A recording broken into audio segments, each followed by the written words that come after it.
The river has been running for 1,000 years. It knows the secret.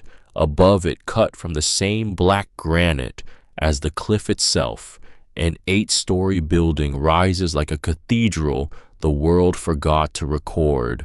Gothic arches, a water wheel 38 feet across, rusted and tilted wrapped in ivy.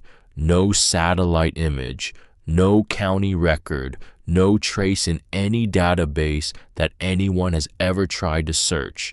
Someone spent 30 years making sure of that. 500 miles south, a man in a bespoke suit slides a manila envelope across a mahogany table and says the words he has been rehearsing for years.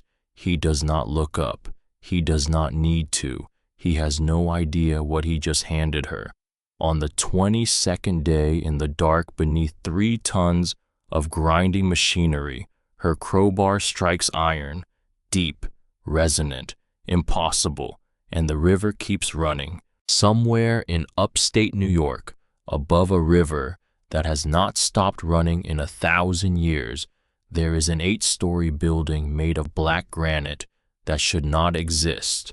It has Gothic arches, it has crenellations, it has a water wheel 38 feet across that once powered something extraordinary, and a basement sealed so carefully that the air inside stayed dry for 90 years.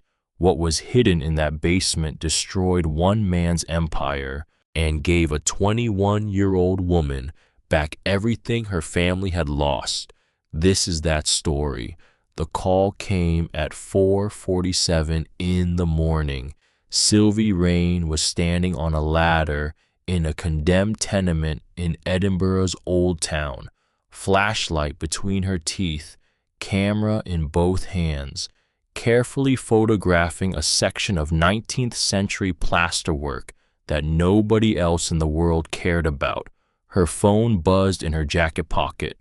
She ignored it. It buzzed again. She ignored it again. The third time, she grabbed it without looking, pressed it to her ear, said, "I'm working," before the other person could speak. Pause on the line, then a voice she didn't recognize, flat, professional, careful. "Miss Rain, I'm calling from Holt and Carmichael, attorneys at law in Boston. It's regarding your grandmother, Eleanor Rain." The flashlight dropped, hit the floor with a sharp crack. Sylvie didn't move for a long moment, just stood there on the ladder, in the dark, with the dust of a building she was trying to save floating around her like a slow exhale. She knew, before the woman said another word, she already knew. The flight from Edinburgh to Boston was 9 hours. She spent all 9 of them in the window seat. Didn't sleep, didn't eat the airplane food, just watched the clouds below and thought about the last time she'd spoken to Eleanor 3 weeks ago, Sunday evening, which was strange because Eleanor was not a Sunday evening person. Eleanor was a Tuesday morning person, sharp, efficient, allergic to anything that smelled like sentiment. "How's your work?" Eleanor had asked. "Good," Sylvie had said. "Lots of old things that need saving." A pause, then, "I'm glad you turned out the way you did." That was it. That was the whole conversation.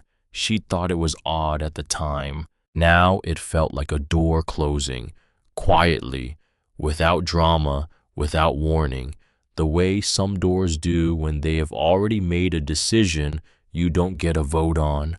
She pressed her forehead against the airplane window, didn't let herself cry. Not yet. Not here. There was a boardroom waiting in Boston, and she needed to be something other than grief-cracked when she walked into it. She needed to be sharp. Rain Infrastructure Group occupied the top 12 floors of a glass tower on Boylston Street that Eleanor had commissioned in 1989, back when glass towers felt like the future, back when the Rain name meant something genuinely earned. The lobby smelled like marble and money. Money that doesn't announce itself. It just is, in the height of the ceilings, in the weight of the doors, in the way the security guard looked at Sylvie's carry-on bag with the expression of a man who had never seen a carry-on bag that messy and was not sure what to do about it. She was still wearing her Edinburgh clothes, jeans, rain-faded jacket, hair pulled back with a pencil she'd forgotten was there. The board members were already seated when she walked in. 12 of them, 12 suits, 12 faces trained to show absolutely nothing, and at the head of the table, Felix, Uncle Felix, which was still the strangest phrase to hold in her mind, because Uncle Felix had shown up to her 7th birthday party and spent the entire time on his phone in the garden, because Uncle Felix sent Christmas cards with his assistant's signature, not his own, because Uncle Felix had always been technically part of the family the way a dentist appointment is technically part of your life, present, unavoidable, producing nothing you'd voluntarily choose. I was 52 years old, bespoke suit, hair that cost more to maintain than most people's car payments. He looked up when she walked in, didn't stand, didn't smile, just looked at her, assessed, dismissed, all in about half a second. "Sylvie," he said, "sit down." Not hello, not I'm sorry about your grandmother, not how was your flight from the other side of the world where you dropped everything to be here. Just sit down. She sat. The lawyers handled most of it, which is what lawyers are for, delivering terrible news in the calmest possible voice, using words like restructuring and majority interest, and voting shares the way doctors use words like malignant and inoperable, technically accurate, emotionally surgical, leaving marks you can't see from the outside. The short version, Eleanor had died on Thursday, will had been read on Friday, and sometime in the years before Friday, Felix had quietly accumulated 63% of Rain Infrastructure's voting shares through a network of 7 holding companies, all of it legal, all of it documented, all of it absolutely airtight. Sylvie had 9%. The board had confirmed the restructuring. Felix was chairman, CEO, the most powerful person in any room he chose to enter, and he sat at the head of that table with the practiced ease of a man who had been planning this for a very long time, which he had. She could see it in the way he wasn't nervous, wasn't uncomfortable, wasn't even slightly bothered by the presence of the granddaughter he'd just displaced, just patient, waiting for this part to be finished so he could get to the next part, the part where she left. "The estate has set aside a severance allocation for you," the lawyer said, slid a thick manila envelope across the polished mahogany. Sylvie looked at it, didn't touch it. "I own 9% of this company," she said. "That's not nothing. 9% of a private corporation," Felix said, "entitles you to nothing beyond what's specified in the operating agreement. Grandmother built this company, and she left it to whoever was best positioned to run it." He tilted his head, patient, reasonable, like she was a student who kept giving the wrong answer on a test with an obvious right answer. "Open the envelope, Sylvie." She opened it. 2 items inside, a cashier's check for $10,000 and a property deed, folded, yellowed at the edges, paper that had been sitting in a file for a very long time, waiting for exactly this moment. She unfolded it. Ironstone Granary Citadel, 1987, located on the southeastern bank of Grayfall Creek, Seneca County, New York. 4.7 acres. "What is this?" "A property," Felix said. "Historical asset, acquired by the estate in 1991. Never developed. He checked his watch. I'm told it's been condemned by the county twice. Nobody's been in it since the 80s as far as anyone's aware. A pause, almost theatrical. You always had a thing for old buildings. Now you have one. He stood, buttoned his jacket. Take the check, he said. Don't do anything dramatic. And then he walked out, and Sylvie sat alone at the long table with a deed to a building she'd never heard of, and $10,000, and 21 years of being arraigned, which apparently added up to exactly this. She looked at the deed. Ironstone Granary Citadel. She sat in the parking garage for 40 minutes before she could make herself move, not crying, not yet. Just sitting in the rental car, hands on the steering wheel, deed on the passenger seat, a hollow feeling she recognized from her parents' divorce, the feeling of something being taken apart, quietly, efficiently, without anyone asking whether she was okay with it. She picked up her phone, typed the property address into Google Maps. The satellite view loaded and then pixelated out. A gray square appeared where the property should have been. Street view unavailable. No satellite image. Just a blank, as if someone had reached into the map and erased a piece of it. That's weird. She tried the Seneca County Property Database.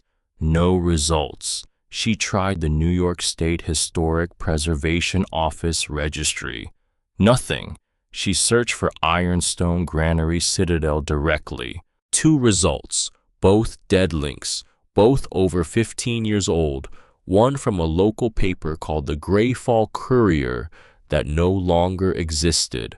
The headline, County Weighs Options for Landmark Site. No article, no archive, just the headline and then nothing, like the building had been removed from every searchable record. Systematically, deliberately, like someone needed it to not exist. She stared at her phone for a long time. Why would someone erase a building? She started the car, pointed herself north. The drive from Boston to Grayfall should have taken 5 hours. It took 9, because the highway gave way to state routes. The state routes gave way to county roads. The county roads gave way to something that could generously be called a surface you could drive on, but really amounted to a series of muddy suggestions flanked by increasingly dense walls of old-growth trees. Around hour 7, the GPS signal died, not degraded, not spotty, gone, like a switch being thrown. She pulled over at a gas station outside a town called Mill Haven, bought a paper road atlas that smelled like 2003. The woman behind the counter was in her 70s, white hair, apron, an upstate New York face that had been dealing with lost drivers since before the interstate existed. Trying to get to Grayfall, Sylvie said. The woman's hand stopped. Just for a second. Grayfall, she repeated. Yeah, do you know it? Everyone knows it. She picked up a pen, drew a line on the map without asking. Wordless, efficient, then looked up. You related to the Rains? Something cold moved through Sylvie's chest. Why? The woman just looked at her for a moment, then handed back the atlas. Drive careful on that last stretch, she said. Road's bad. The road was bad. The understatement of the decade. The last 12 miles were rutted dirt, washed out in places, overgrown in others. The rental car groaned in ways she was fairly certain weren't covered by the standard insurance agreement. The trees got taller, older, their canopies closed overhead, and the light dropped by degrees until she was driving in something that felt more like dusk than late afternoon. And then the trees opened, and Sylvie's foot found the brake before her brain had quite decided to stop.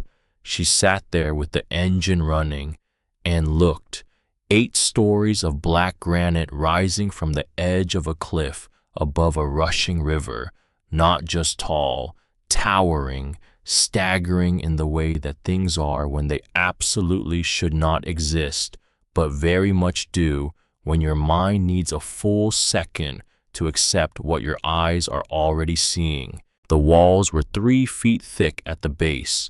She could see where the granite had been quarried from the cliff beneath the building itself. It didn't just stand on the land, it grew out of it, like whoever built this had looked at that specific piece of earth and decided to make the building part of the bedrock itself, as if the whole thing was one continuous act of geological stubbornness. And the architecture was wrong. That was the word her brain kept producing. Not ugly, not ruin, wrong, unexpected. Gothic arches rose 3 stories above the entrance.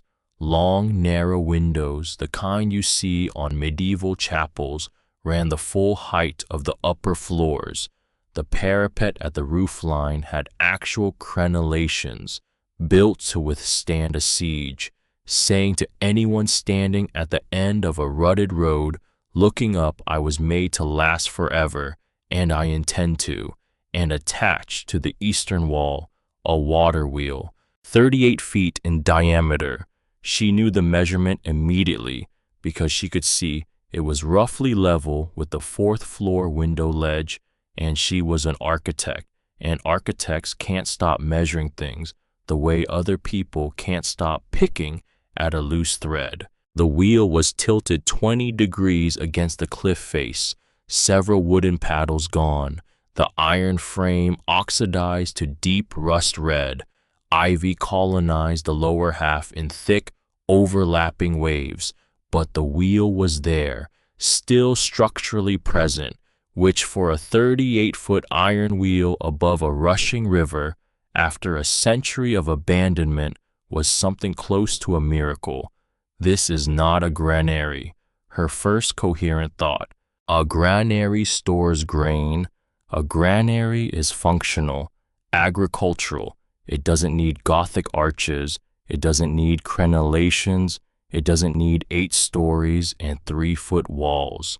This was built by someone who wanted permanence, who wanted anyone standing at the end of this particular road to feel something specific when they looked up, and whoever had erased it from every database had done it because anyone who saw this was going to ask a great many questions. She was already asking all of them. She got out of the car.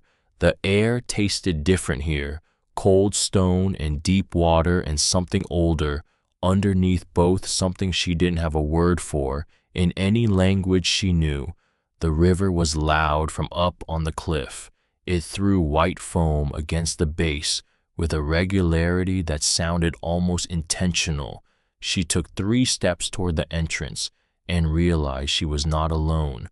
They were standing at the edge of the clearing, 8 of them, maybe 9, not close, not threatening, just standing, watching her with the stillness of people who have been expecting something for a very long time and have reached the point where they can afford to be patient about its arrival. An older man in canvas work clothes, a woman in her 60s still wearing a hardware store apron, 2 teenagers who'd ridden their bikes in and leaned them against a tree to watch, a man in a county parks jacket who had the expression of someone who was technically not supposed to be here but had made a personal decision about that.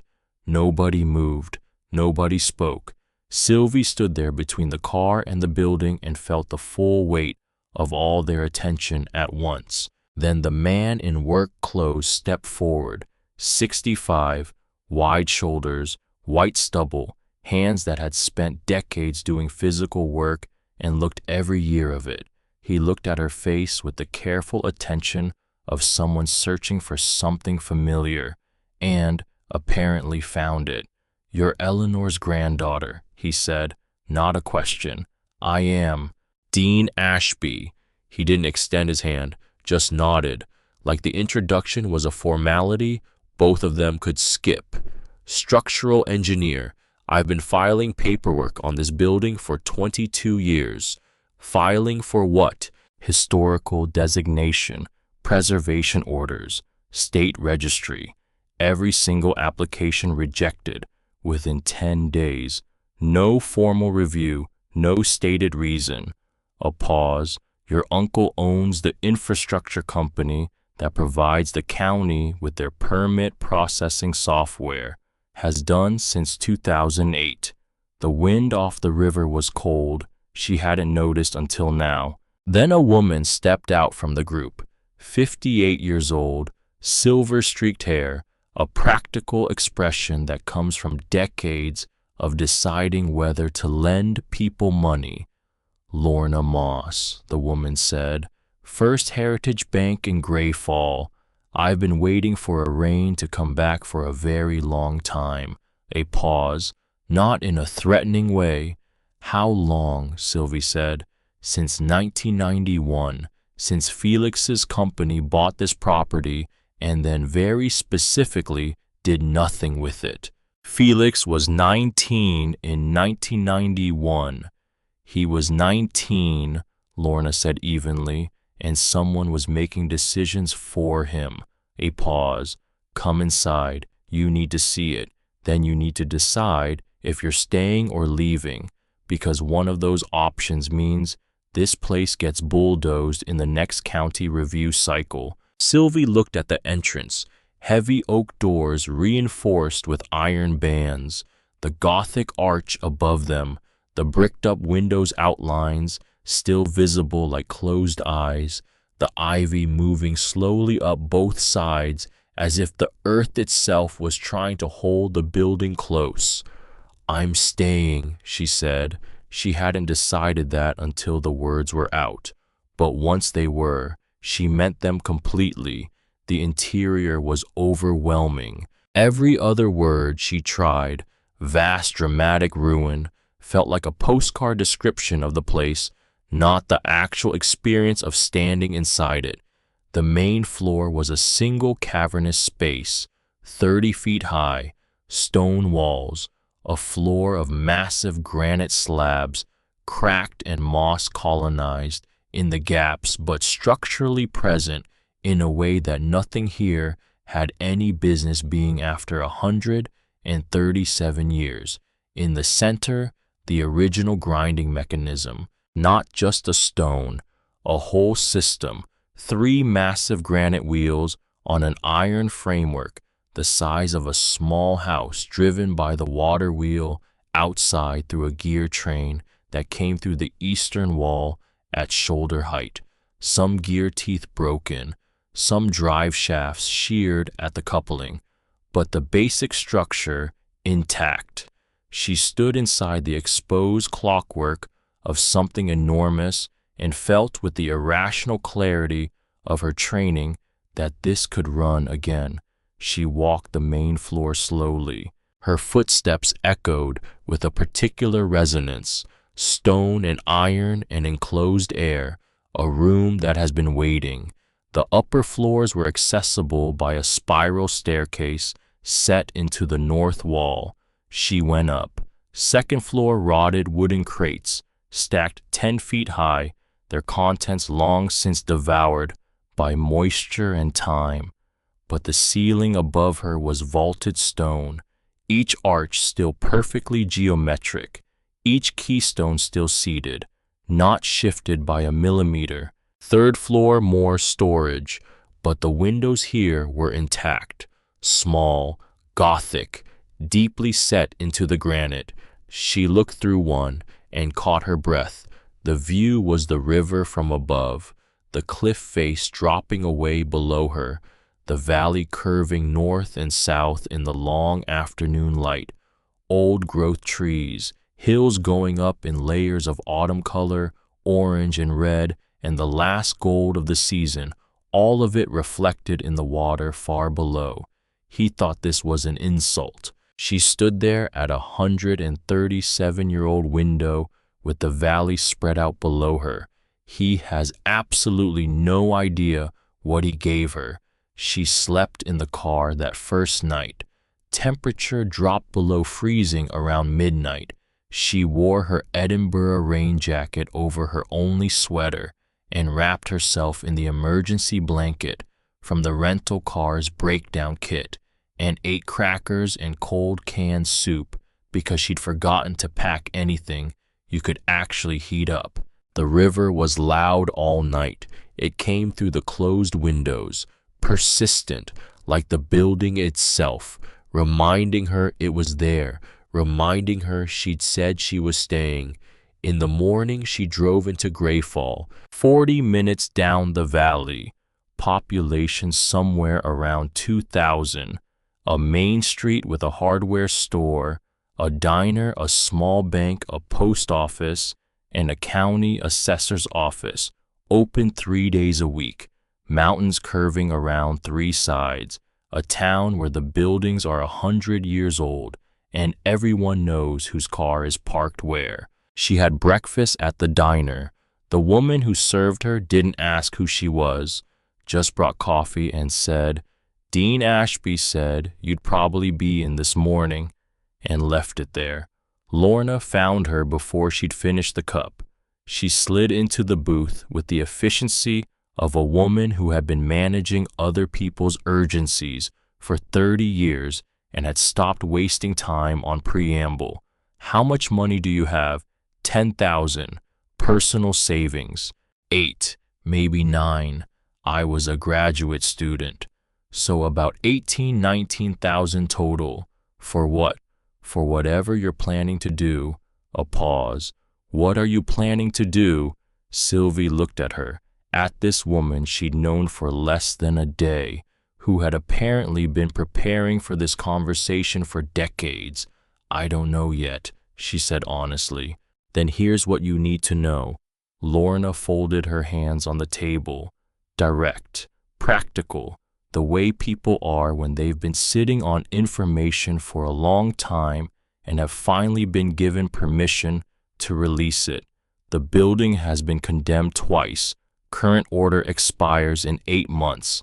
After that, if no substantive work has been done, the county has the right to demolish it at the owner's expense. Felix has been allowing the orders to lapse and reset for 20 years. He's been waiting for the right cycle to push through the demolition permit. Why does he want it demolished? Something careful moved behind Lorna's eyes. That, she said, is the right question. She didn't answer it. Not yet. I can help you access a state historical preservation grant. 15 to 20,000. You need Dean's structural assessment. You need the building to meet minimum stabilization criteria by spring. She paused. It's not enough to restore the building, but it might be enough to save it. Might. Might, Lorna confirmed. These things are always a might.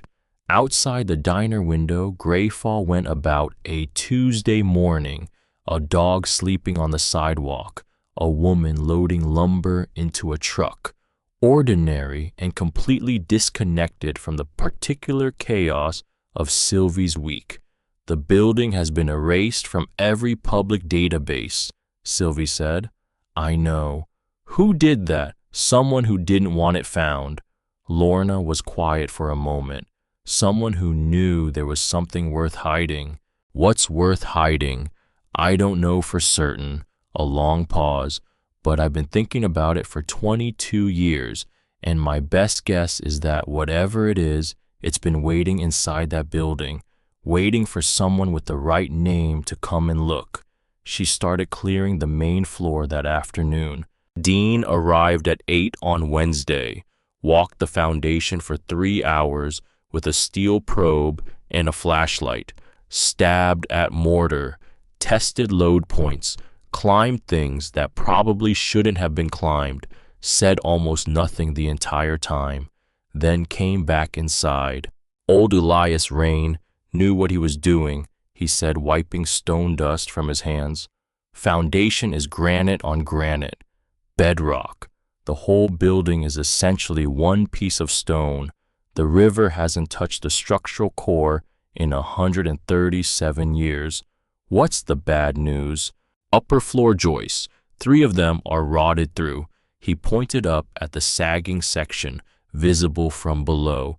You get a heavy snow load before those are supported, and the upper 2 floors come down through the middle of the building. How much to stabilize it? With you doing the labor, $25,000 for materials and equipment rental, if you can get the grant. She looked at the roof, at the massive machinery, at the stone walls. I'll get the grant, she said. He looked at her, the way people look at someone who has said something technically improbable that nonetheless, in the way it was said, becomes plausible. All right, he said, and picked up his probe. 3 weeks in, her hands had blisters on top of blisters.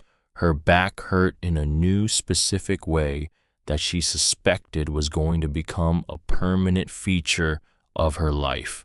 She'd eaten so many canned beans, she had started ranking them by quality, which was a personal low she hadn't anticipated reaching at 21. But the main floor was clear. For the first time in decades, the full square footage was visible.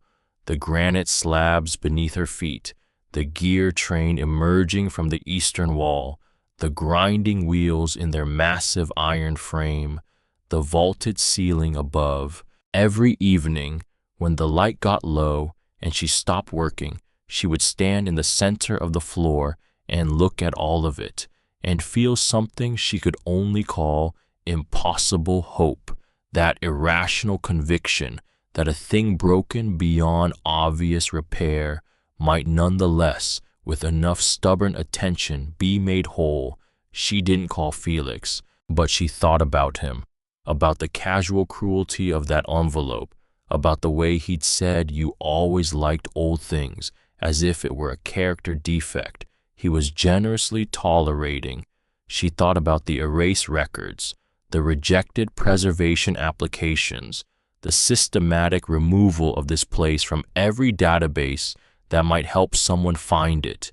You don't erase something from the record unless the record shows something you need to hide.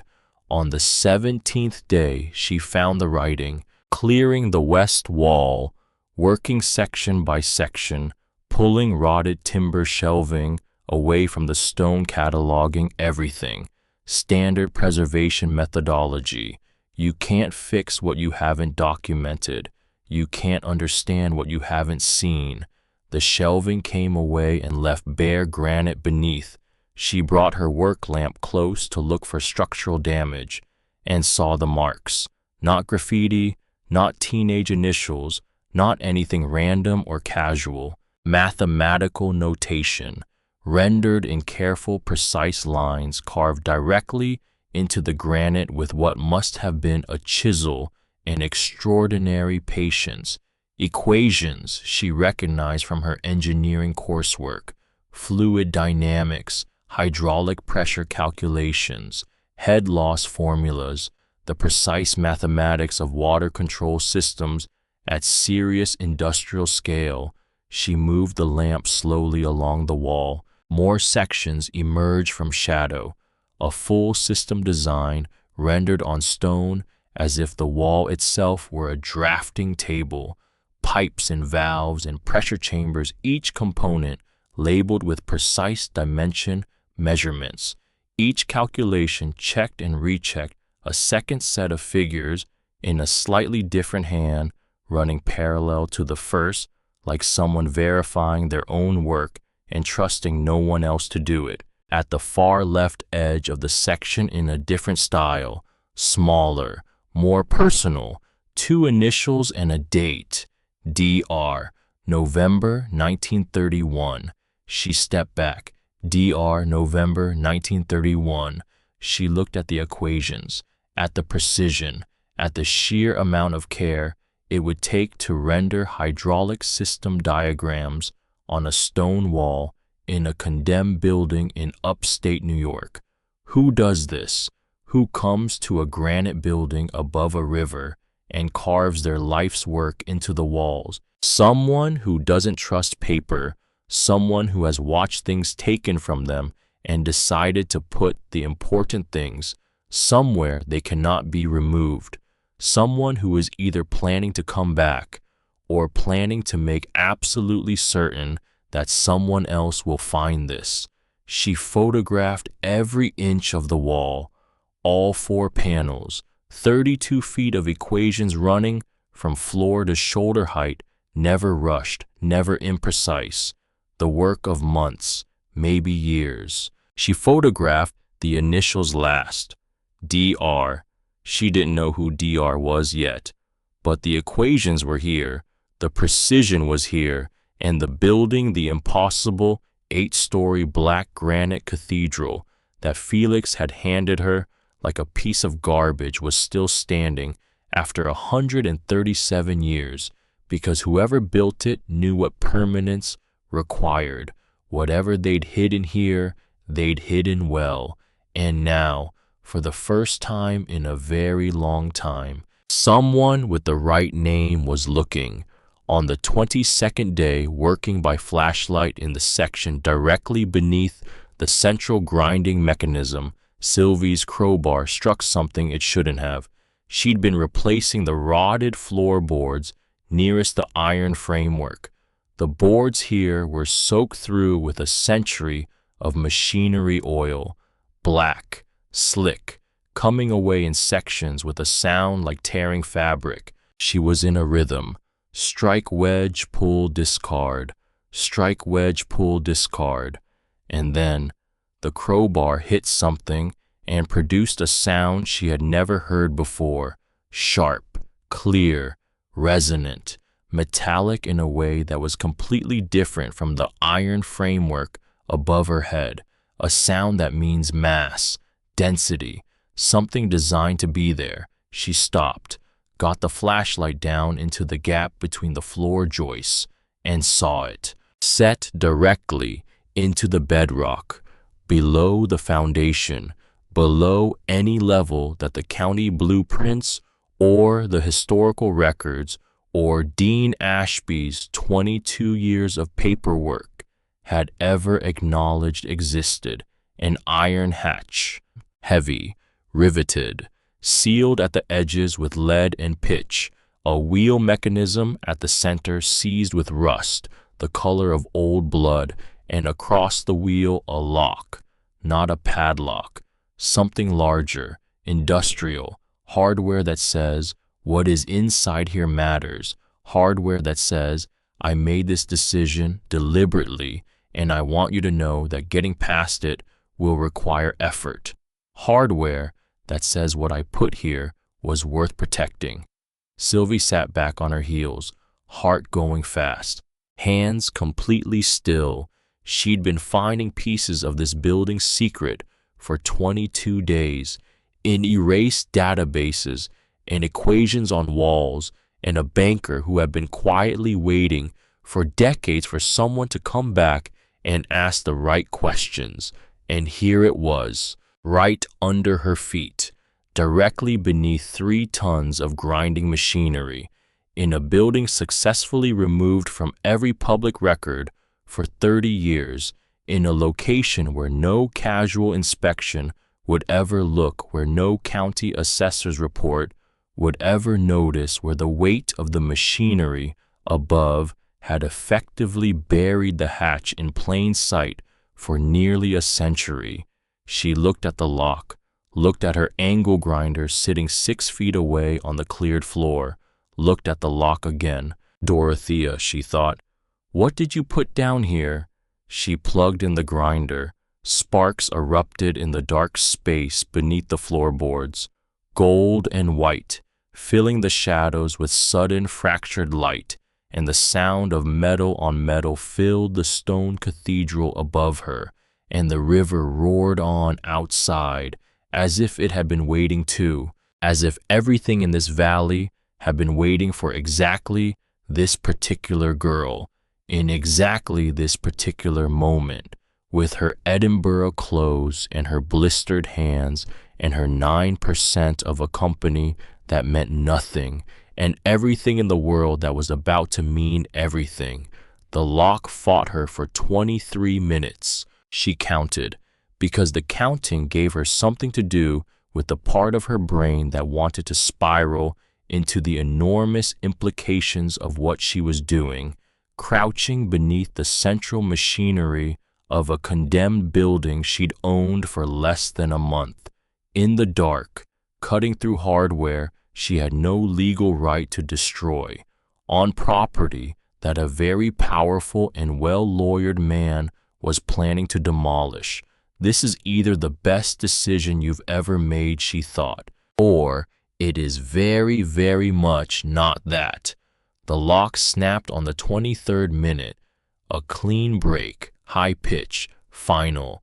The two halves fell separately into the dark below and made no sound when they landed, which meant the space beneath the hatch was deeper than she'd expected.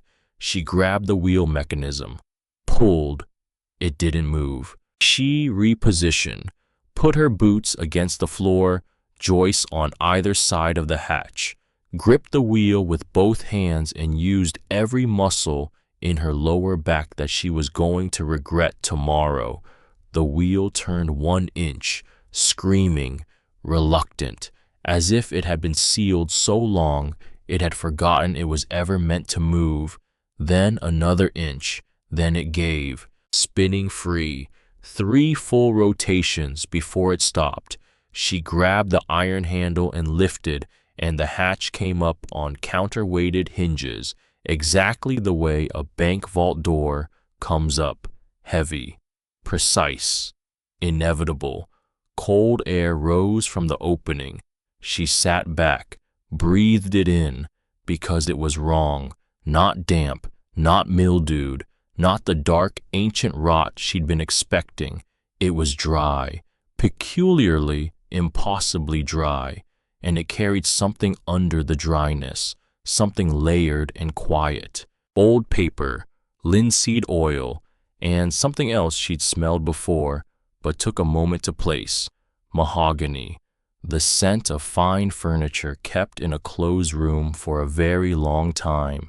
She brought the flashlight to the opening, a stone staircase, spiral, carved directly into the bedrock, descending further than the beam could reach. She went down. The room at the bottom was not what she was expecting, which by this point she should have expected, because nothing in this building was what she expected. Not the Gothic arches, not the equations on the wall, not the 38-foot iron water wheel she was starting to think might actually be salvageable. And not this, not this. The space was roughly 40 feet by 20, cut from solid rock, the walls coated in a dark pitch compound that had over 90 years done exactly what it was designed to do, kept the moisture out completely. The floor was poured concrete, smooth and level. The ceiling was steel I-beams, 8 of them spanning the width of the room. The retrofit looked like the 1920s, maybe early 1930s, and along the far wall, she found a ceramic switch. She stood there looking at it for a moment. The part of her brain with a degree in conservation architecture said, this is a separate circuit, independent, tied to a small turbine generator, driven by the water wheel above, completely off-grid, installed before the main building's electrical system, and probably designed to outlast it. The other part of her brain said there is no way that still works. She flipped the switch. 3 industrial incandescent bulbs, caged in iron spaced evenly across the ceiling, flickered, buzzed, then flooded the room with warm amber light. She stood completely still in the middle of that light. This was a workspace. That was the first and most important thing. Not a storage room, not a hiding place, a workspace. A professional, deliberate, carefully equipped workspace that someone had gone to extraordinary effort to carve from the bedrock of a cliff above a river in 1931 and had somehow managed to keep operational for 90 years. Along the left wall, iron shelves, still loaded, stacks of papers wrapped in oilskin, their edges dusty but not rotted, drafting instruments in a leather roll compass, dividers, protractor, the precision equipment you don't buy unless precision is your actual job, a draftsman's table against the center left wall, the surface still perfectly flat under a coat of fine stone dust. Books, 20, maybe 30, standing upright in iron brackets, technical volumes, engineering texts in English and French. She read the spines, hydraulics, fluid mechanics, civil engineering standards, 1920 to 1935, and tucked between two reference volumes, a slim personal journal, brown leather, a single brass clasp.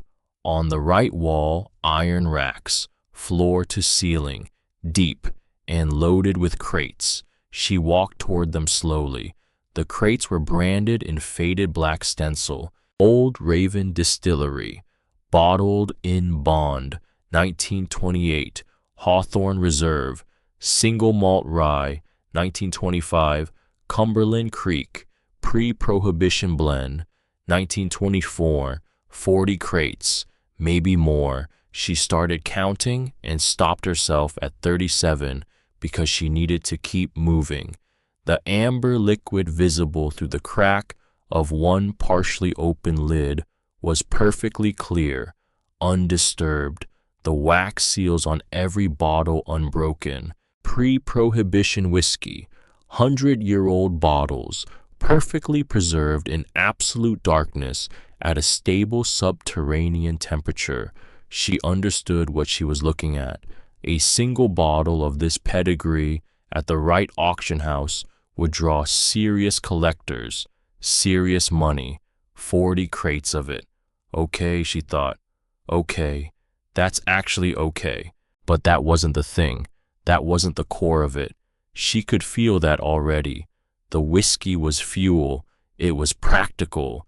It was the discovery that solves your immediate problem and lets you get to the actual problem. The actual problem was in the center of the room. The safe was a Mosler. She recognized it immediately. 6th month module on industrial heritage preservation. The Musler Safe Company made the heavy iron bank vaults that survived the Hiroshima blast. Equipment built under the assumption that the world might end, and these specific things should make it through. It was enormous, bolted to the concrete floor with anchor points the size of her fist. Iron, dark, cold-looking even in the amber light. The door was open, not wide, not flung back in the way of someone who'd found something and been overwhelmed, just cracked, a few inches, deliberately, as if whoever left it open had wanted whoever came next to find it without difficulty, as if they had planned for someone to come. Sylvie pulled the door wide. The first thing she saw was the bourbon, not the whiskey from the racks. Something else. A single bottle set upright on the central shelf of the safe in a small iron cradle. Different label. Dorothea's Reserve, 1929. Private batch. No distillery name, just the name and the year. Made by hand, made for herself. The second thing she saw was the box. Mahogany, velvet lined, 8 inches by 12. The source of that scent she'd caught at the top of the stairs. She lifted the lid. Corporate bearer bonds. Bearer shares in 7 private companies. Dated 1929 through 1935. The face values were significant, even before 90 years of interest calculations. The paper was dry and intact. The signatures were clear. The third thing she saw was what mattered. A stack of documents in protective oil paper wrapping, tied with linen tape. She undid the tape carefully, unfolded the wrapping. Patent certificates. United States Patent Office. 4 of them, dated 1929, 1931, 1933, and 1934, all 4 bearing the same inventor's name, Dorothea Elspeth Rain. Sylvie stood in the amber light, looking at the name, her own name, her grandmother Eleanor's name, her great-grandmother's name, a name she had never heard once in 21 years of being a Rain. She took the journal from the bookshelf. She brought it to the draftsman's table, sat on the stone stool that was still positioned there, as if someone had just stepped away. She undid the brass clasp. The handwriting was meticulous, black ink, an engineer's precision even in personal notation. Measurements, exact dates, specific, nothing assumed. She started at the first page. January 3rd, 1926. First successful test of the pressure attenuation valve at the creek. Flow reduction 74% at peak. Flooding in the lower field prevented entirely. Grandfather Elias would have understood why this matters. I think he would have been proud. She turned pages. The journal was half technical record, half private testimony. Equations interspersed with observations. The voice of someone who understood that the work and the life were the same thing and had stopped pretending otherwise. March 1928. Filed preliminary patent applications through the Boston office. Clarence reviewed the documentation, said the system needed further testing before going to press. I have tested it 16 times. I know it works. He knows it works. Something is shifting in his posture when he looks at the drawings. September 1929. The applications have been approved. The patents are in my name. Clarence has stopped asking to review the work. November 1930. The county approached Clarence directly about licensing the flood control system for the River Basin project. He accepted. He signed the agreement. My name appears nowhere in the documentation. I asked him about it after dinner. He said my name on a licensing contract would complicate the commercial relationship. He said it while looking at the window. Not at me. December 1930. I understand what is happening now. I have understood for several months. I have been waiting to be wrong. I am not wrong. I am copying every patent, every calculation, every signed agreement. I am putting them in a place Clarence will never look, because Clarence has always believed this building is a liability. He thinks I come here for sentiment, for the memory of my grandfather. He has no idea. February 1934. The company is established, Rain Infrastructure Group. Clarence's name on the articles of incorporation. My patents transferred to the company under a document I never signed. The attorney said I couldn't contest it. The judge agreed with the attorney. Clarence has friends in the right places. I am not defeated. I want to say that clearly to whoever reads this, because someone will read this. I am certain of that. I am putting the originals here, in the bedrock, in the building my grandfather made from granite and intention. Clarence can take the name on the paper. He cannot take this. He cannot reach what he cannot find. No courtroom in 1934 will protect a woman's work from her husband. I have asked enough lawyers to know the answer before I finish the question, but the world does not stay the way it is. Someday someone will read this. I hope they have more tools than I did. Do not be afraid of him, whatever shape he takes when you find this. Do not be afraid. The truth has been waiting here for a very long time, and it does not expire. Dorothea Elspeth Rain, November 14th, 1934. Sylvie put the journal down. Press both hands flat on the draftsman's table.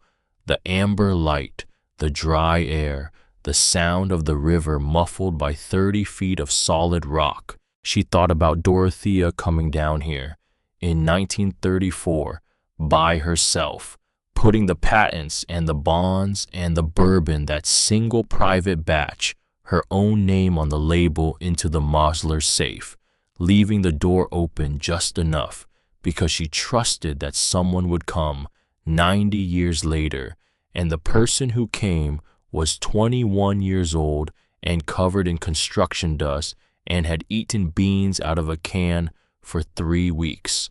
Well, Sylvie thought, with a feeling that sat somewhere between grief and gratitude. Here I am. She didn't sleep that night. She sat in the subterranean room until the warmth of her body had taken the edge off the cold air, reading, working through every document in the safe, making notes in her own notebook, cross-referencing the patents with the technical drawings on the walls above. By 3 in the morning, she understood the full picture. Rain Infrastructure Group was currently the primary contractor for flood control and hydraulic regulation systems in 14 states along the eastern seaboard. Every contract, every licensing agreement, every infrastructure bid, all of it built on a portfolio of foundational patents, patents that originated in the notebooks of a woman who had been removed from the record so completely that her own granddaughter had grown up not knowing her name. The annual licensing revenue alone ran into hundreds of millions, the back royalties calculated at standard rates for 90 years of undisclosed use of intellectual property. She got out her phone and did the math 3 times because the number kept coming back wrong. It kept coming back wrong because it was very, very large. Felix, she thought, you gave me the key to your own front door. She looked at the patents again, looked at Dorothea's name on each one, clean and clear and absolutely legally definitive. Then she picked up her phone and texted Lorna Moss at 3:17 in the morning. I need to talk to you first thing. I found something. The reply came back in under 4 minutes. I've been awake. Come to the bank at 7. I'll have coffee. She told them both everything. Lorna and Dean, across the small table in Lorna's office, with the Venetian blinds closed and the door locked, spread the patents on the table, the bonds, Dorothea's journal open to the last entry.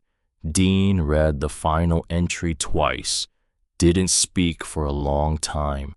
When he finally looked, had been held in careful neutral for 22 years, had loosened. I found the ventilation shaft to that room in 2003, he said quietly. I didn't know what I was looking at. I thought it was a historical drainage system. You never went in. The hatch was locked. A pause. I should have been more curious. You weren't supposed to find it, Sylvie said. It was waiting for someone specific. Lorna was looking at the patents with the focused attention of a woman who had been reading financial documents for 30 years and understood exactly what she was seeing. The patents are still legally valid. The first one expires in 2029. 3 are perpetual process patents with renewable status. Lorna looked up. Does Felix know these exist? No one knows these exist. They're not in any RAIN infrastructure filing. They're not in any IP registry under the company name because they were never formally transferred. The transfer document Clarence used was forged. I found Dorothea's notes on the meeting with her attorney. She paused. A forged transfer 90 years ago doesn't extinguish the original patent holder's estate rights, especially when the original documents have been preserved intact. Silence in the small office. The sound of gray fall going about its Wednesday morning outside the closed blinds. We need a lawyer, Lorna said. We need a shark. My brother-in-law, Lorna said slowly, senior partner in Manhattan.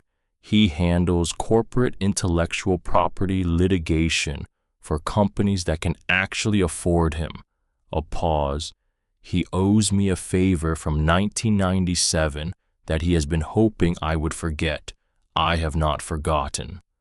Call him, Sylvie said. The bourbon sold in 41 days. A private auction house in London that Lorna's bank had a relationship with through a chain of 3 intermediaries that ensured nothing traceable connected the seller to a rain or a gray fall or a condemned building in upstate New York. 37 crates, each bottle assessed, cataloged, authenticated. The pre-prohibition provenance was exceptional. The condition was, according to the auction house's specialist, the single best preserved private cash she had seen in a 30-year career. The final hammer price, $6.4 million. Sylvie was standing in the Grayfall diner, eating scrambled eggs when Lorna called with the number. She put the fork down, picked it up again, put it down again. Say that number one more time. Lorna said it. Okay, Sylvie said. Okay. She ate the rest of the eggs in thoughtful silence, then drove back to the Citadel, stood in the main floor beneath the grinding wheels, and looked up at the vaulted ceiling, at the Gothic arches, at the first streaks of new plaster, where Dean had begun the stabilization work. Elias, she said to the empty building, your granddaughter was extraordinary, and someone in this family is going to make sure the world knows it. The river answered, out through the eastern wall, low and constant, and she was becoming increasingly convinced, deliberately encouraging. Magnus Pierce arrived 3 weeks later. I was 60 years old, conservative suit, compact briefcase, the manner of a man who had spent 4 decades winning wars that other people had started.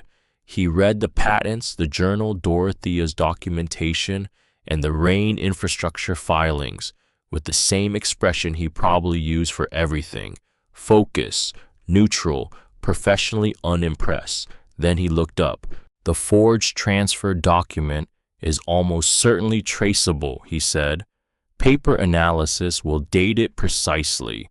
The signature on the alleged consent form doesn't match Dorothea's handwriting in the journal. Handwriting analysis will confirm. And the patents themselves. Originals in this condition, combined with prior art documentation in the form of these wall carvings. He glanced toward the staircase leading up to the main floor, and a contemporaneous private journal. It's close to airtight. A pause. 90 years of unpaid licensing fees, calculated at standard industry rates, would exceed the company's current market capitalization, which means Felix Rain's company is technically insolvent the moment I file the injunction. She looked at him. He looked back. But you don't want to just bankrupt the company, he said. Not a question. He'd done this long enough to read what people needed before they found the words for it. I want to take it back, she said. The whole thing. Everything Clarence stole from Dorothea and everything Felix has been hoarding since. I want Rain infrastructure rebuilt on the truth instead of the lie. A pause. Can you do that? Magnus Pierce picked up his pen. I can do considerably better than that, he said. The holding company was called Ironstone Capital, registered anonymously in Delaware, capitalized with a portion of the auction proceeds, managed through a layer of legal infrastructure that Magnus had apparently been building in his spare time for 3 decades, specifically for situations like this. The plan by Felix's debt. Felix had been aggressively over-leveraging Rain infrastructure for years, expanding contracts, modernizing infrastructure, taking large loans from a network of institutional lenders.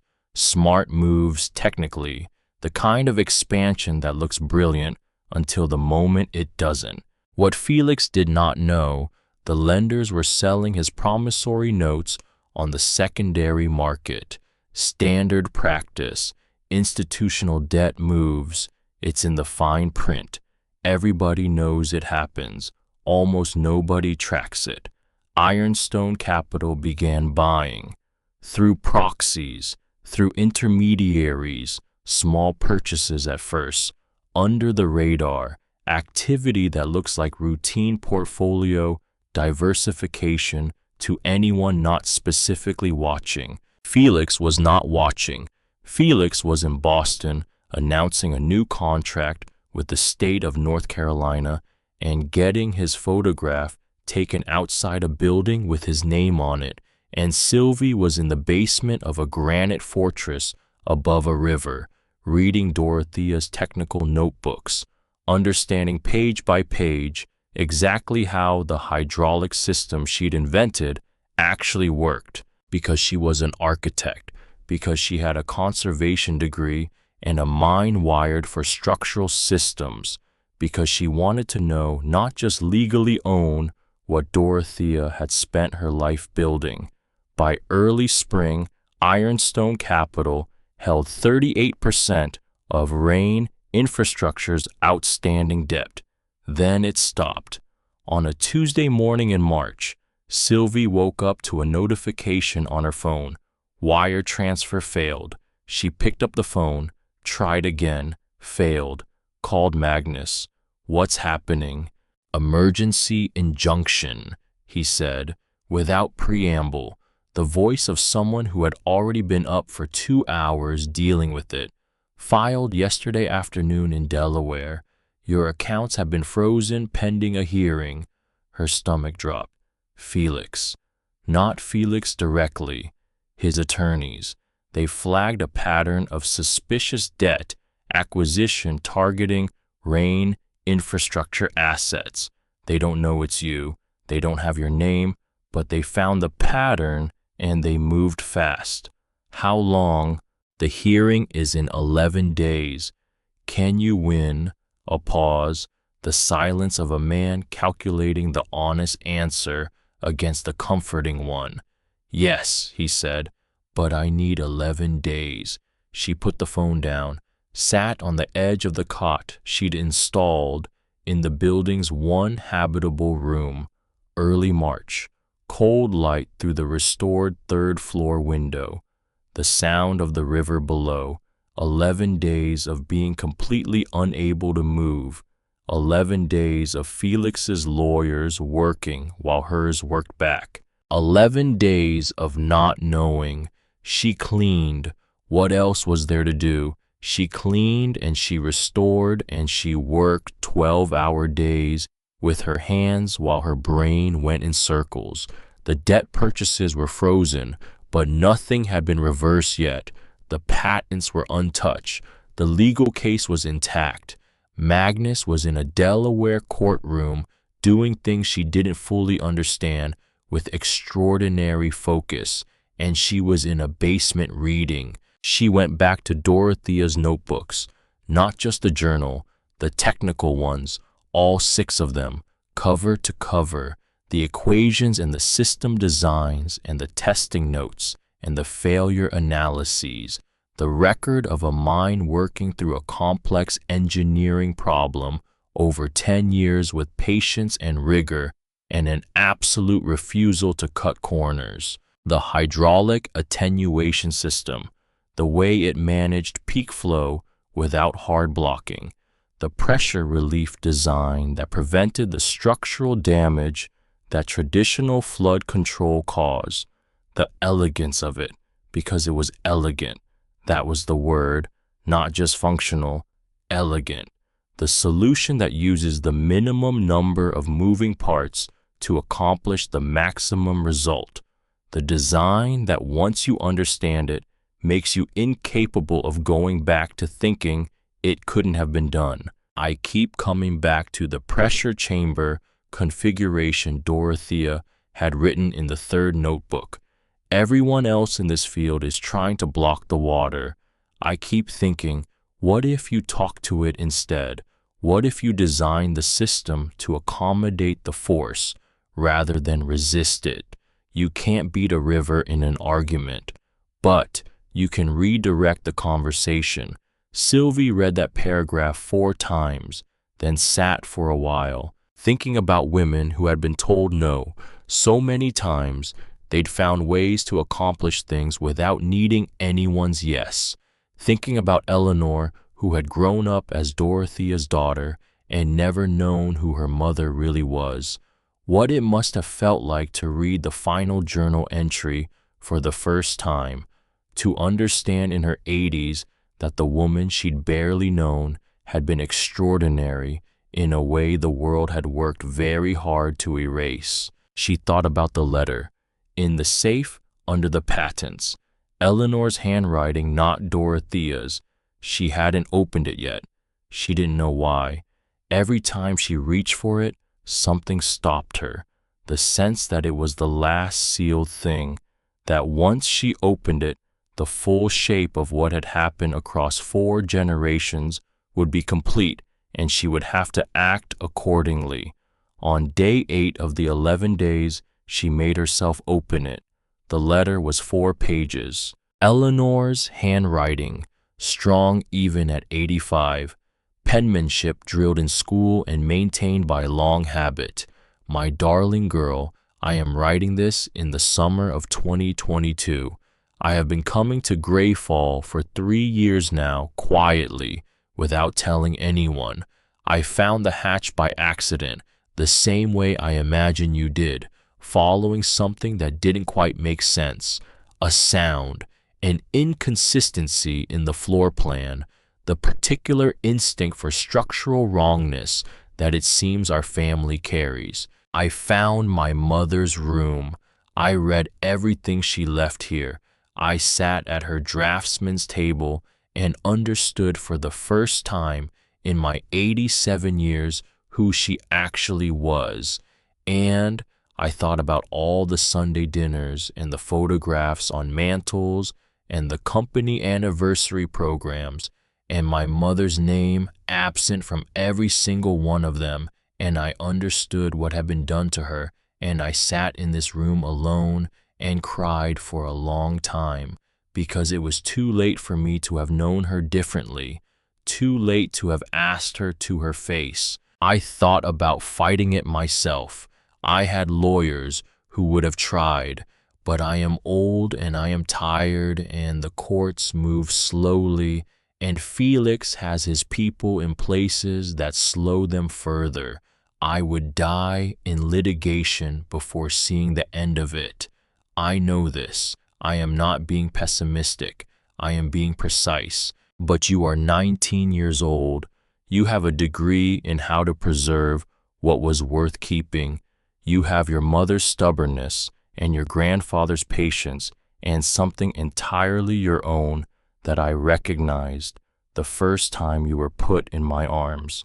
There is one thing Felix will do when I am gone. One thing I am completely certain of. He will underestimate the inheritance he gives you. He will think he is handing you a ruin.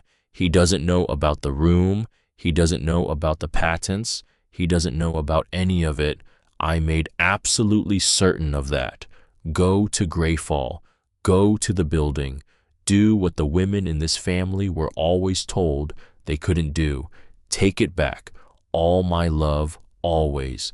Eleanor. Sylvie sat with the letter in her hands. In the room Dorothea had built from the bedrock of a cliff. In the building Elias had raised from the stone of the land itself.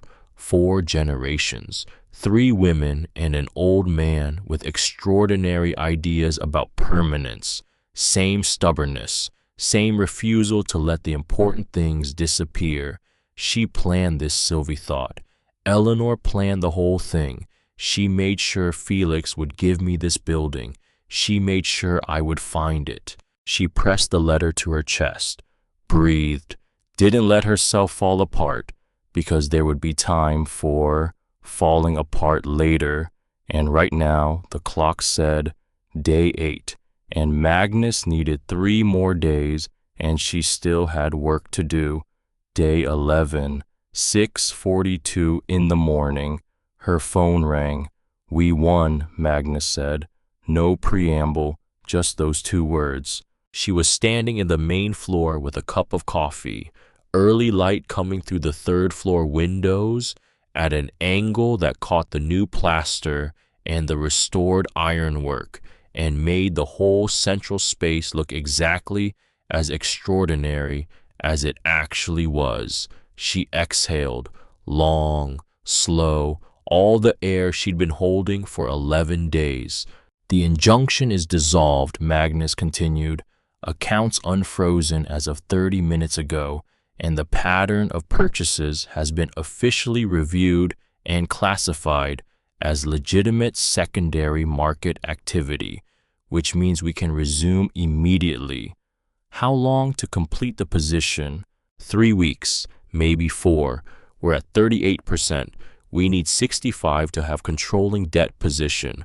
A pause, and I filed the patent infringement notice this morning. Rain Infrastructure's legal team has received formal notification. They have 30 days to respond. Felix will know someone is coming. He will know something is coming. He will not know what or from where. Another pause. "How are you holding up?" She looked at the room, at the grinding wheels, at the light, at the staircase that led down to Dorothea's room, where 6 notebooks still sat on iron shelves and where the Mosler safe stood open with its door deliberate and exact. "I'm holding up fine," she said, and meant it, because she had Dorothea's voice in the notebooks. She had Eleanor's letter pressed flat between the pages of her own. She had a building full of light in the morning and a river that had been talking to her for 2 months and a structural engineer and a banker who had been waiting for her arrival for longer than she'd been alive. She had the patents, she had the bonds, she had 38% of Felix's corporate debt and climbing. And she had something else, something that didn't have a financial value but mattered anyway. She understood, sitting in Dorothea's room on day 8 reading about pressure, attenuation, and the wisdom of redirecting force instead of resisting it, that she didn't want to destroy Felix. She wanted to redirect him out of the building, out of the company, out of the legacy he'd camped on, like a man who had found someone else's house empty and decided it was his. She wanted what Dorothea had wanted, not to win the argument, to change the facts on the ground until the argument was no longer necessary, to accomplish something without needing anyone's yes. 3 more weeks, 4 at most, and then she was going to Boston. 4 weeks. That was all it took. 4 weeks of ironstone capital moving through the secondary debt market, like water finding the lowest point in a landscape. Quiet, inevitable, unhurried. Week 1, 38% to 44%. Week 2, 44% to 51%. Week 3, 51% to 58%. Week 4, 58% to 67%. Sylvie was on the roof of the Citadel when Magnus called with the final number, 67%, sitting up there with Dean's old thermos of coffee, looking out across the valley in the early April light, the river below catching the sun in small, violent flashes, the hills going green again after a long winter, the whole valley breathing out the way valleys do when they've decided spring is finally serious. "It's done," Magnus said. 2 words. She held the phone against her chest for a moment, felt the cold through her jacket, felt the granite beneath her hands, felt somewhere below both the weight of 4 generations. "File the injunction," she said. "Already filed. This morning. Rain infrastructure has 30 days to respond. She looked out at the valley, thought about Dorothea, down in that room, 1934, carving equations into the walls, sealing the safe, recording her voice into a steel wire machine with the patient fury of a woman who understood that the present had failed her and was betting everything on the future. I hope they have more tools than I did. They're going to come after the building, Sylvie said. Yes. How fast? Faster than you'd like. A pause. Felix has had the demolition papers ready since 2019. All he needed was a reason to file them. The patent injunction is that reason. He'll use the building as leverage, force a negotiation instead of a courtroom. He still doesn't know it's me. He knows someone is coming for him. He's going to burn everything he can't negotiate with. Magnus's voice was even, precise. Prepare for the notice. She put the phone in her pocket, looked down at the iron water wheel on the east face of the building. They'd been working on it for 3 weeks.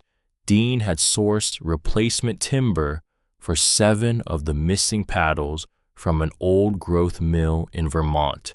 The new wood was pale against the dark iron frame. She could see it clearly from up here. The wheel was still tilted, still resting against the cliff face at that 20-degree angle, but it was almost whole again. Almost, she thought. Everything is almost. The demolition notice arrived on a Thursday, not by mail, not through a county office, directly to the Citadel, hand-delivered by a man in a county infrastructure vest who knocked on the front door with the expression of someone who had been told this was a routine administrative matter and had clearly figured out on the drive over that it was not. 96 hours, emergency structural safety violation, authorized by the Seneca County Building Authority, citing 3 prior condemnation orders, citing risk to public safety from the deteriorated water wheel mechanism and unstable upper floor joists. The upper floor joist that Dean had stabilized in February, the water wheel they were in the process of restoring. Both claims false, both claims filed by a county authority whose permit processing software was owned by a company Felix Rain controlled. Sylvie read the notice twice, standing in the doorway, the man in the county vest not quite meeting her eyes. Is there anything you'd like to say on record? He asked. She looked at him. I'd like to say on record, she said carefully, that this building is in the process of active restoration, that a licensed structural engineer has signed off on its safety, and that I will be contesting every word of this notice. He wrote something down, nodded, left. She closed the door, stood in the main floor, the grinding wheels above her, the spring light through the 3rd floor windows, the new plaster catching it clean. 96 hours. She called Lorna. I know, Lorna said before Sylvie could speak. I heard. How did you hear already? This town has about 2,000 people, sweetheart. He filed the notice 11 minutes ago. I've already had 4 phone calls. What do we do? I've already put something in motion, Lorna said. Her voice had a quality Sylvie hadn't heard in it before, something quiet and absolute, the voice of a woman who had been waiting for exactly this moment for 22 years and was not remotely surprised to find herself ready. Come to the bank. Bring Dean. By noon, there were 40 people in the clearing. By 3 o'clock, there were 90. They came from Greyfall and from the 2 neighboring towns and from a farm 12 miles up the valley that a woman had been running alone since her husband died and who had apparently decided that this was worth the drive. They came with camp chairs and thermoses and in one memorable case, a Dutch oven full of chili that a retired school teacher named Arlene had made at 5 in the morning because she said she'd known this day was coming, and you couldn't protect a building on an empty stomach. No violence, no confrontation, just presence. Lorna had called the Syracuse newspaper. The newspaper had called a TV affiliate.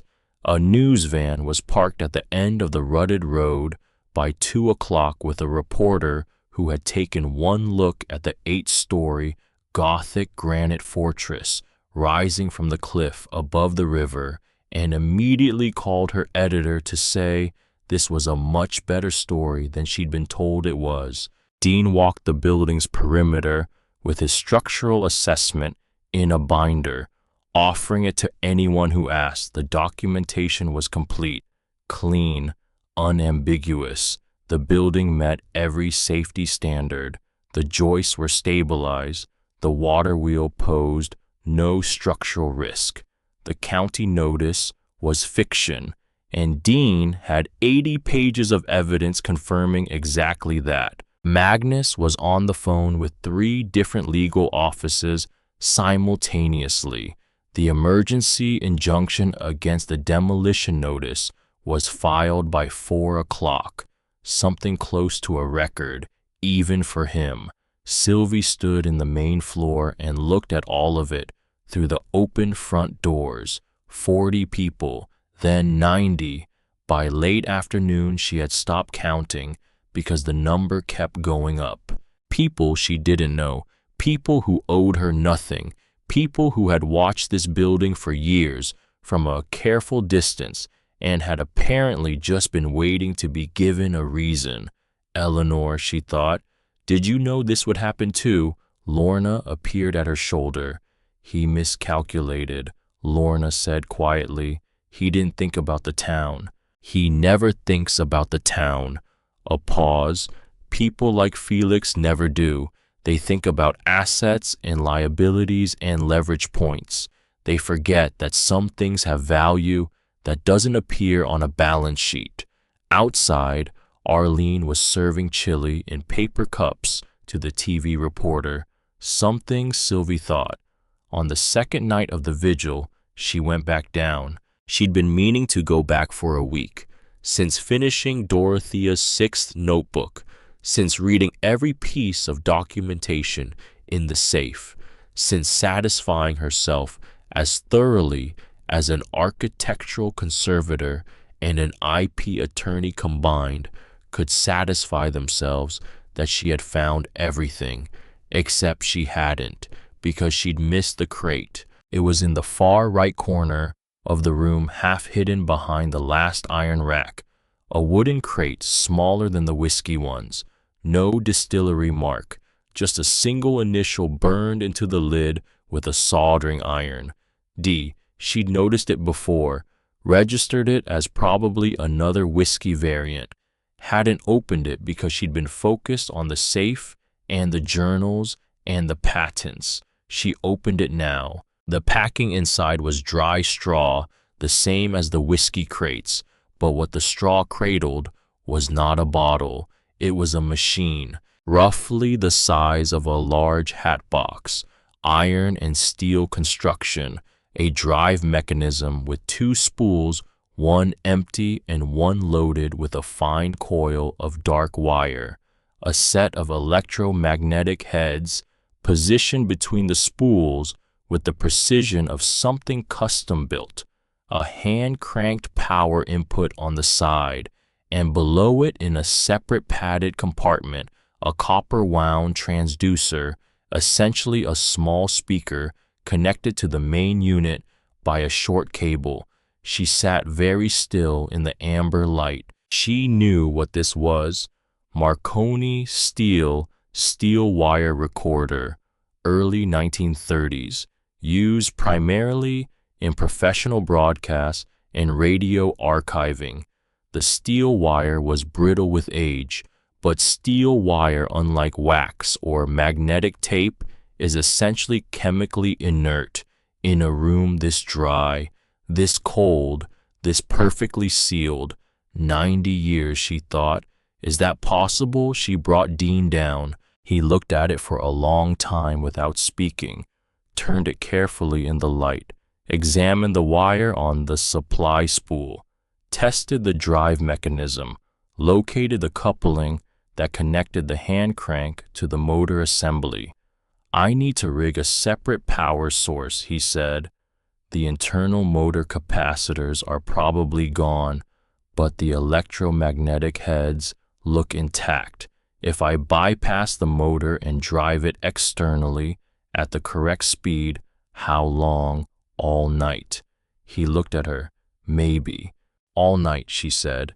She went back upstairs, sat with the people keeping the vigil, drank Arlene's coffee, which was very strong and tasted like it had been made by someone with strong opinions about what coffee was supposed to accomplish, watched the firelight moving across the granite walls outside, listened to the river, couldn't sleep, went back down at 3 a.m. Dean was still at it, an array of equipment spread across the draftsman's table, his oscilloscope a small modern battery-powered unit connected to the recorder's output via a series of resistors and a small amplifier he'd apparently built from components in a kit he kept in his truck, which told her something about Dean Ashby that she filed away and felt grateful for.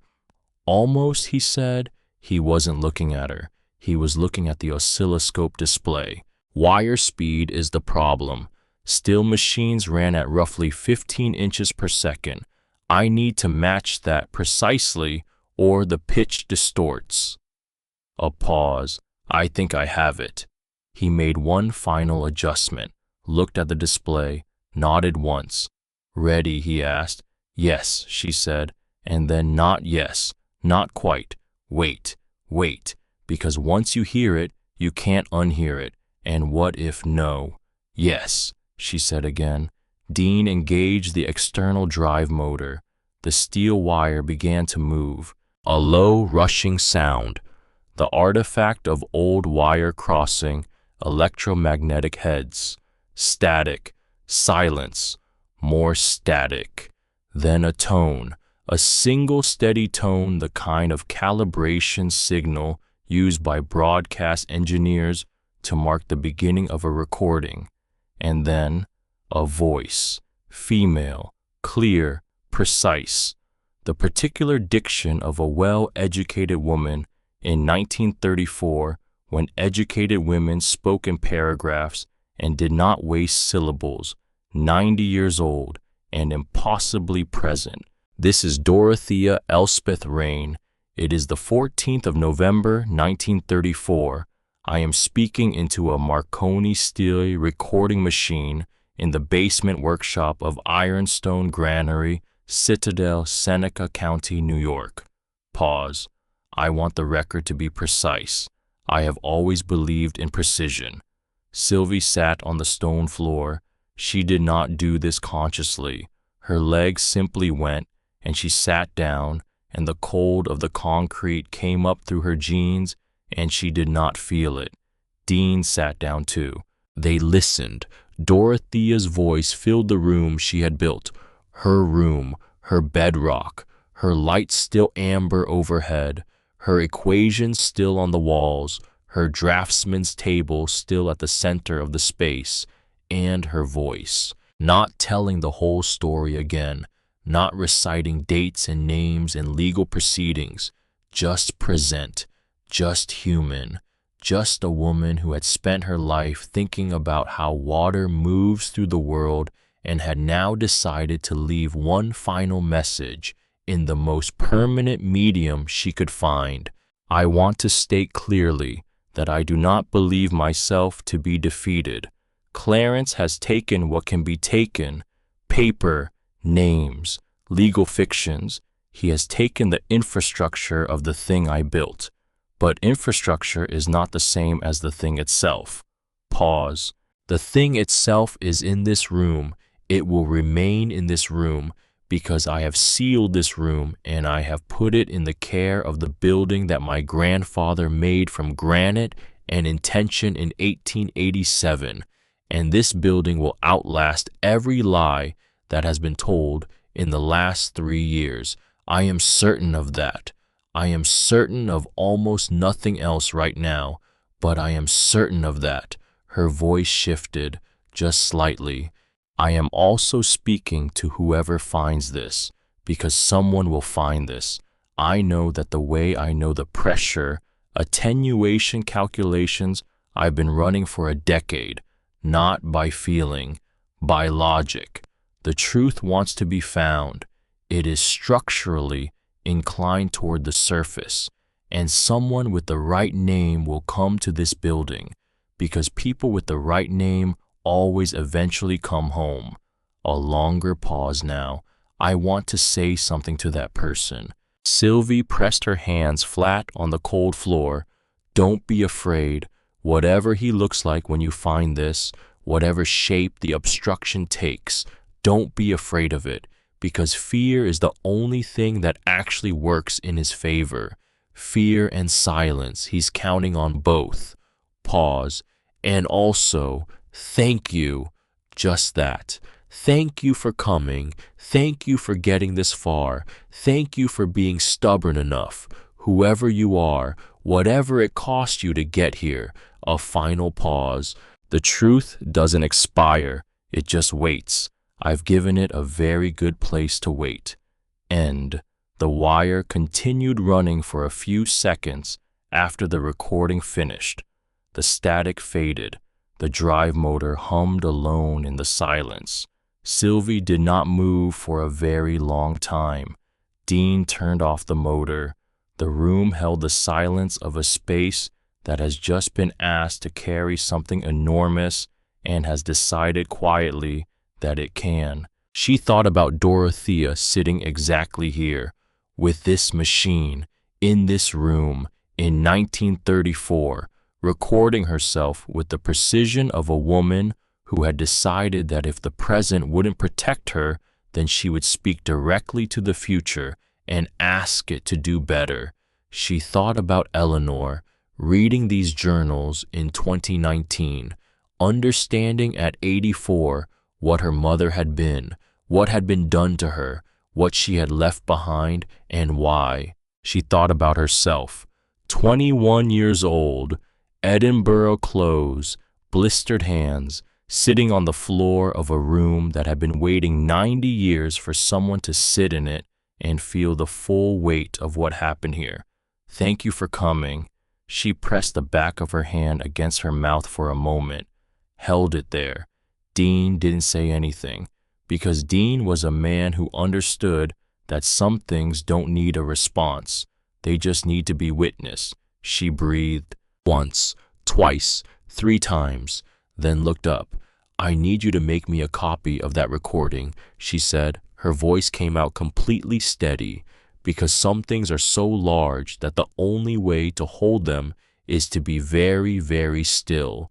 The demolition notice died on day 3. Magnus's emergency injunction was upheld by a judge in Syracuse who had reviewed Dean's structural assessment and the county filing, and then called the county attorney's office and asked in the measured tone of a judge who has been doing this for 30 years what exactly was going on. The answer to that question was going to occupy several additional legal proceedings, but for now, the notice was dead. The building stood. The people in the clearing drank the last of Arlene's chili and went home. Lorna found Sylvie standing in the main floor that evening. Next step, Lorna said. Boston. When? Sylvie looked up at the grinding wheels, at the vaulted ceiling, at the new plaster and the restored ironwork, and the early evening light coming through the Gothic windows in long amber bars. The annual shareholder meeting is in 8 days, she said. Magnus says we timed the full filing for that morning. The debt position announced at the same time as the patent injunction, so Felix can't process one before the other arrives. He's going to be standing in that room thinking he's giving a speech. Yes, Lorna looked at her. And you're going to walk through the door. Sylvie turned. I'm going to walk through the door. she said.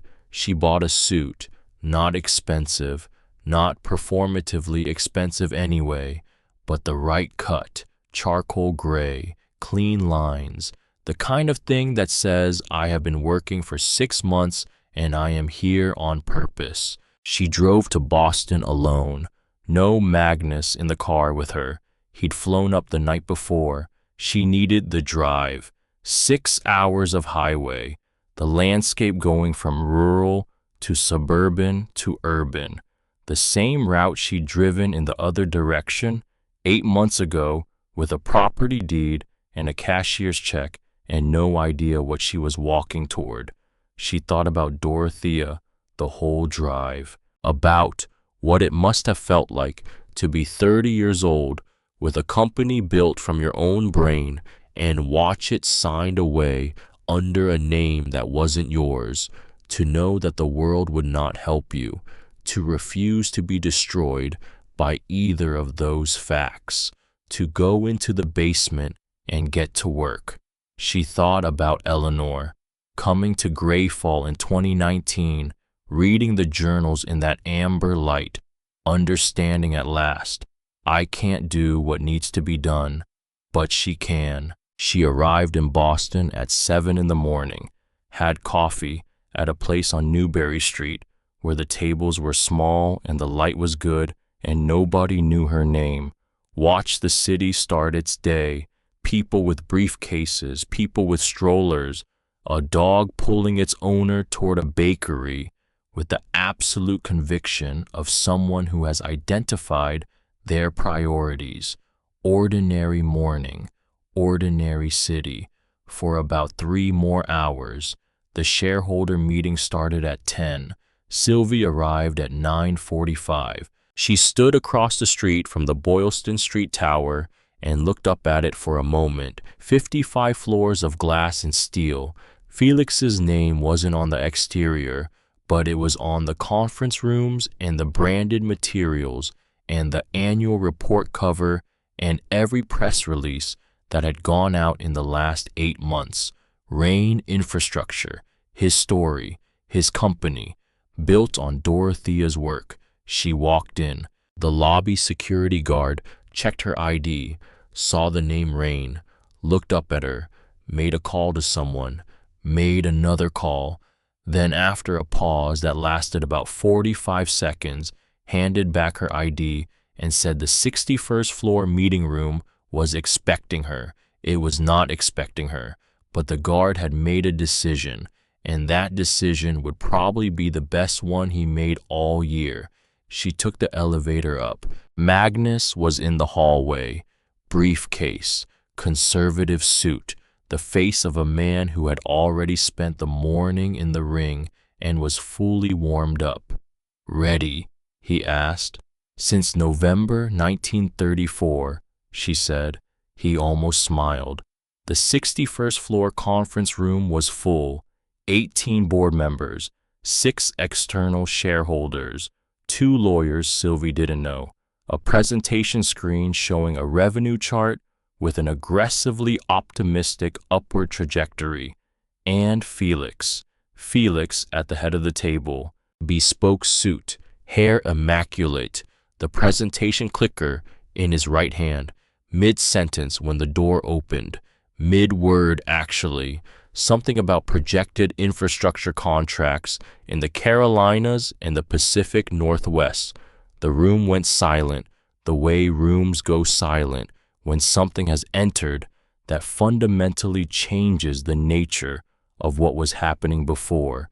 Felix went still. His eyes found Sylvie immediately, across the length of the table, past 18 board members and 6 shareholders, and everything he had built and planned and leveraged and maneuvered for the last 8 months. What, he said, not a question, a very controlled, very quiet statement of surprise from a man who had thought he had eliminated all the variables. Good morning, Sylvie said, and she walked to the table. Magnus placed the first document in front of the nearest board member, then the next, then the next.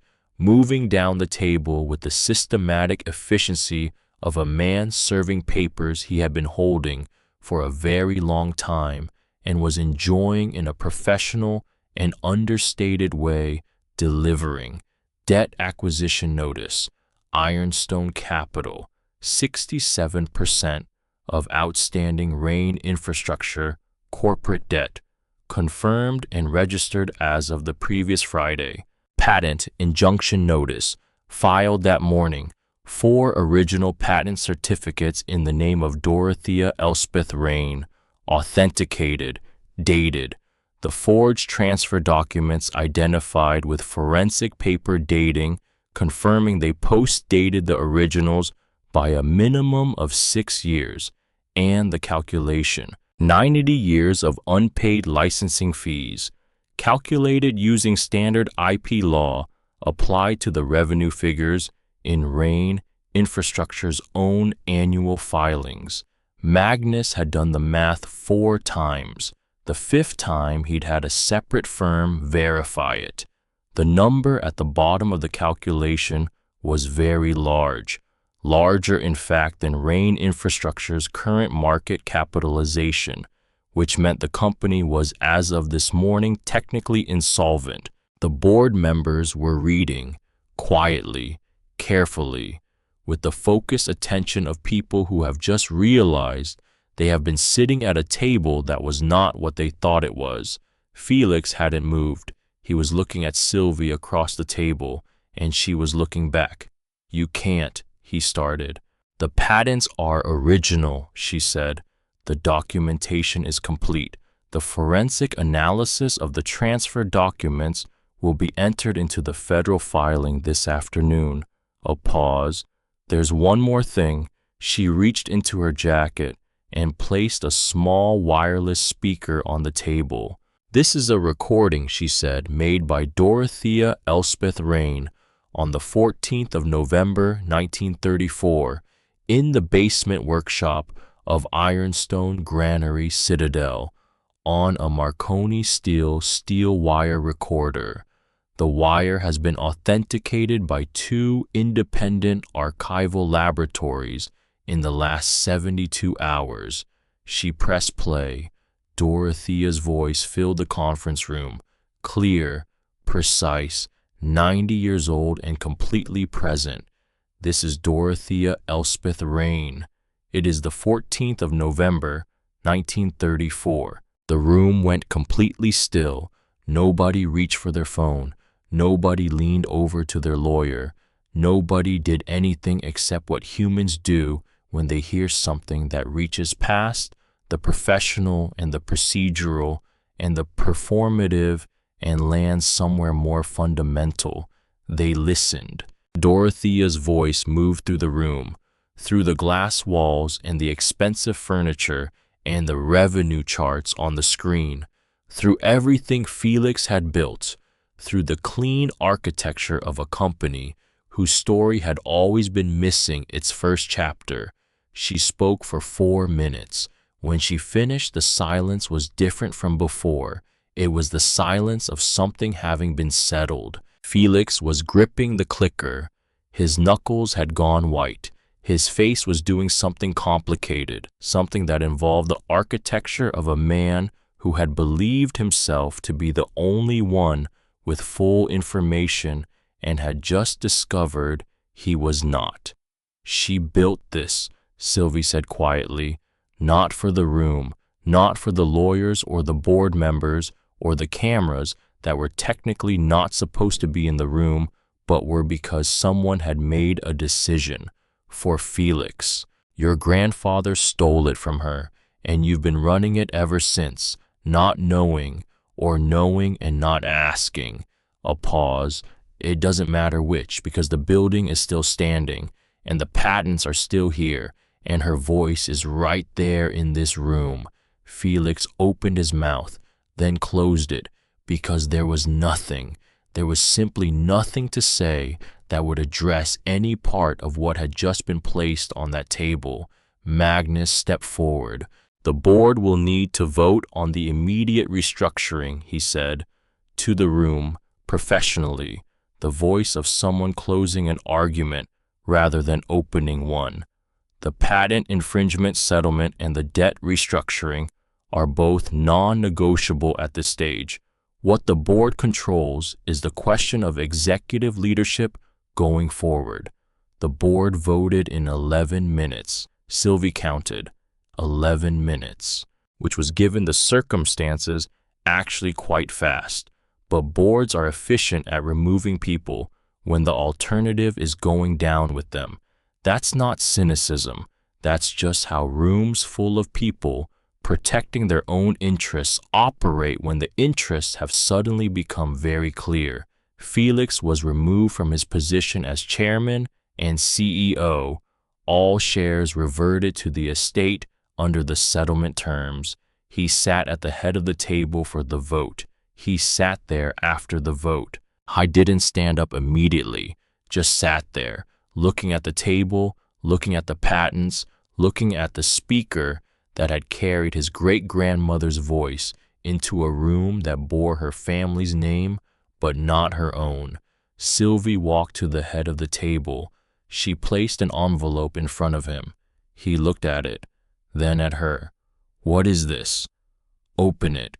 He did. Inside, a lease agreement for a one-bedroom apartment in Bridgeport, Connecticut. Functional, clean, anonymous, not ugly, just utterly without history, without weight, without the significance that comes from being part of something larger than itself. And a cashier's check. $10,000. He stared at it. She waited, because she wanted to see the moment when he understood, when he remembered what he had put in a different envelope and handed to a different person 8 months ago in this same building. You always had a thing for old buildings. Now you have one. She watched it land. He looked up at her. "You always preferred modern," she said quietly. "Clean lines, nothing with history, nothing that needs maintaining." A pause. "Now you have one." She turned, walked to the door, stopped, looked back once. "Her name was Dorothea," she said. "It's going on the building, and on the research center, and on the letterhead of this company, starting with the next reporting quarter." A pause. "It should have been there from the beginning." She walked out. Spring came to Greyfall fully in May. The valley turned green in the particular all-at-once way of northern places that have been holding their breath through a long winter and finally exhale. The river ran fast and loud with snow melt from the hills. The old-growth trees above the citadel put out their first leaves, pale green and translucent in the morning light.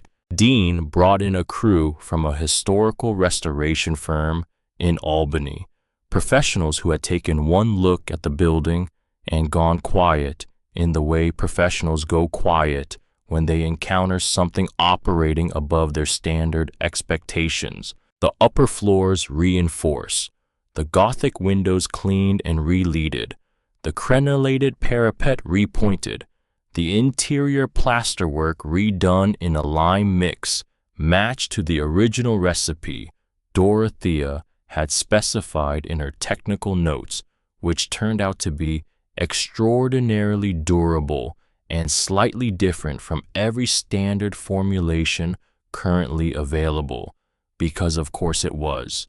Of course, Dorothea Rain had improved the formula, and on the morning of the 15th of May, they turned on the water wheel.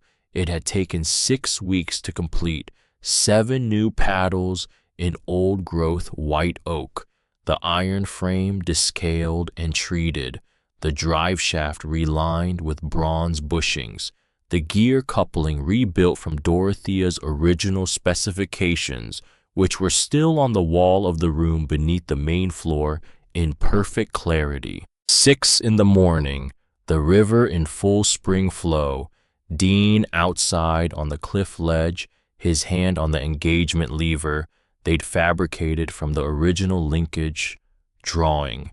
He looked up at her. She nodded. He threw the lever. The water wheel, 38 feet of iron and new oak, tilted 20 degrees against the cliff face of a black granite building above a rushing river, turned. Slowly at first, the river's force building against the resistance of 80 years of stillness, then faster, the paddles catching the current and giving it purpose, the gear train engaging with a deep mechanical rumble that moved through the walls and the floor, and Sylvie's feet and her hands on the stone sill.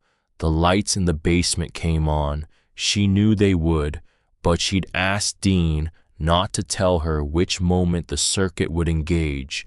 She'd wanted to feel it, the amber glow of the caged industrial bulbs rising from below, coming up through the trapdoor hatch she'd left propped open, filling the main floor with the warm light that Dorothea had designed into this building 90 years ago. Still working, Sylvie stood at the window.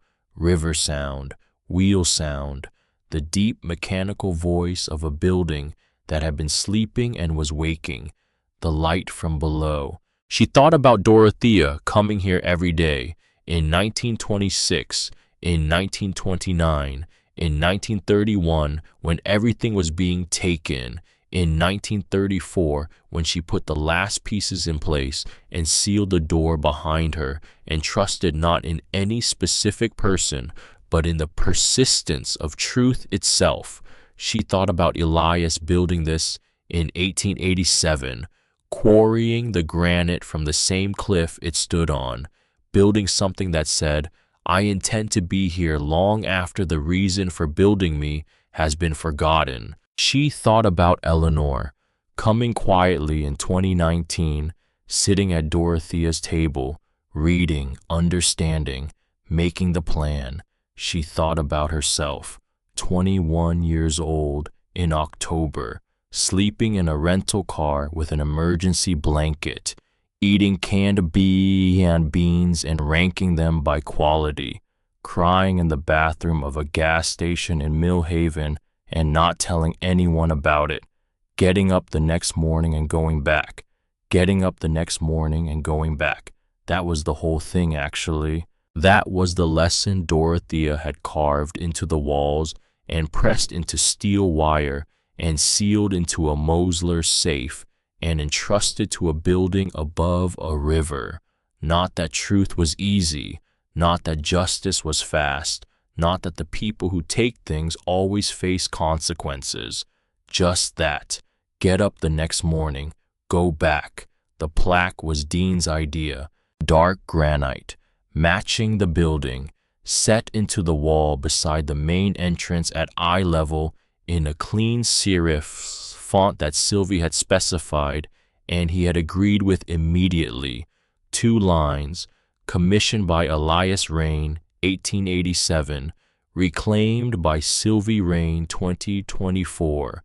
Inside above the entrance to the east wing, a second plaque, also granite, the Dorothea Rain Center for Civil Engineering, in recognition of work done here, 1926 to 1934, and of patients kept here, 1934 to 2024.